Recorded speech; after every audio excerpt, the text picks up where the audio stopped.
Hello, my name is Jessi DeBoer. I work for Counseling Service of Addison County in Middlebury, Vermont, and I'm part of the Addison County Committee on Opiate Addiction.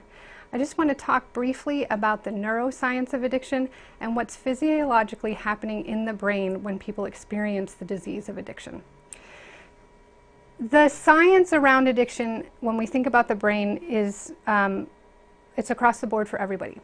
So up front here is our executive functioning.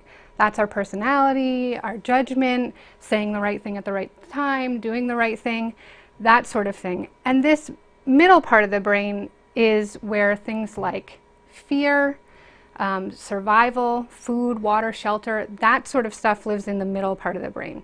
And every brain is really similar, and every brain is at risk of addiction based on genetic precursors and also environmental factors.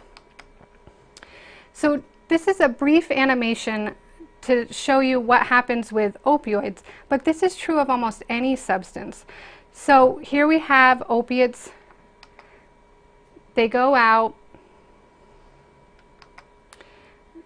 When they're used by a person, they go into that middle part of the brain, but it's important to know that most drugs are affecting the entire body. So not just the brain, but mood, all sorts of things. So the drug is absorbed by that middle part of the brain, and it's going to these receptors. So this is a large picture of what's happening in the brain. And this is a perfect example of opiates working well for someone who's had a major injury. So say if you broke your ankle, it would be wonderful to have a painkiller that comes into your brain and offers you some relief. Do you feel great after the broken ankle? No, but with those opiates in those receptors, you're able to hobble along, get the kids on the school bus, get to work, and those sorts of things. What happens with opiates and with substances in a brain that's possible to have addiction is that the brain starts to say, well, if there's too much provided, we will build more receptors. So what happens is when people are taking too much, or when people are overprescribed, or they're taking it too often, the brain starts to create more receptors for that medication. And all of a sudden, that little bit of medication is no longer enough, and a tolerance is starting to build. What we see, for example, in opiates is that when people first start using, they do have a positive reinforcement. It feels good. When they're using too much, they feel a euphoria and a high. But over time, as these receptors are not full, they experience withdrawal symptoms. Something similar to flu symptoms mixed with food poisoning. It's really horrible. And so you can imagine for people who have addiction to opiates, for example, they are experiencing a really strong negative reinforcer that if they don't choose to use, they then become very ill.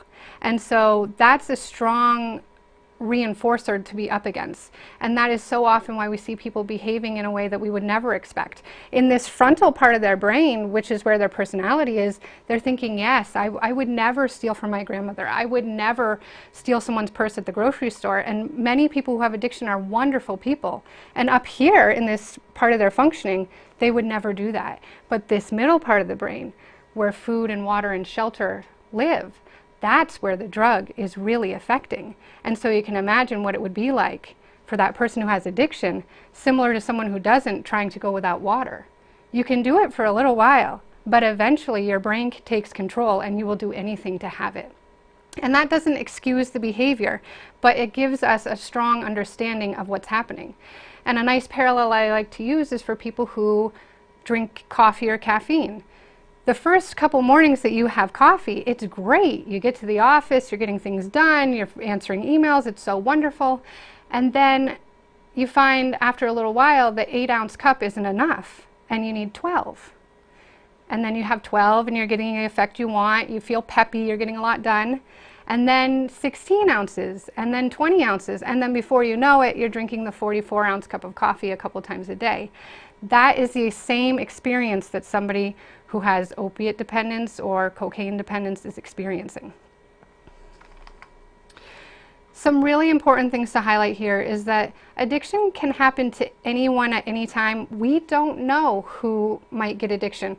All we really know are that genetics are a factor. So if there's someone in your family who has addiction, it could likely happen to you. And environmental factors are something. So obviously someone who never uses drugs isn't likely to become addicted. But as you'll see the next line there, some medications can be very addictive. So people who maybe don't have addiction in their family but are exposed to a medication that they don't know is addictive can become addictive, and that's very dangerous. Really important, just always ask your doctor and say, what's the risk of becoming addicted to this or dependent on this, and how can I help prevent that? Really important to talk about with this is there is hope. Addiction can be prevented, it can be treated, and recovery is a lifelong commitment that we do one day at a time, but there is hope for people. And we hope that you will reach out to us if you need any support. Thank you for visiting our website, and let us know if you need any help.